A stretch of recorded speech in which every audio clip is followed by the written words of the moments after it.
నీ వెలుగు ఇతరు కనపడతలేదు.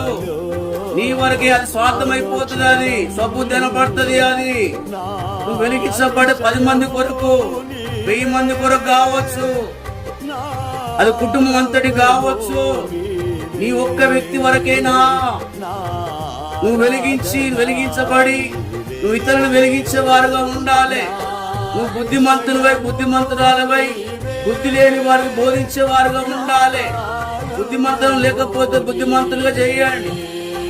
కనుక జ్ఞానం లేని వారుగా ఉంటే జ్ఞానవంతులుగా చేయండి. తెలివి లేని వారుగా లోపడిన వారుగా ఉంటే లోపడే వారుగా చేయండి. వారికి ఉపదేశించండి, వారి పట్ల ప్రార్థన చేయండి. కానీ ఏది ఎక్కడ పోతుందో నీ వరకే చూసుకోవాలి. పాపం అయిపోతున్నది. అది మంచిది కాదు. అది ప్రభు నీతో మాట్లాడే మాట విను. లోపడిని పిల్లలకు శ్రమ అంటున్నాడు.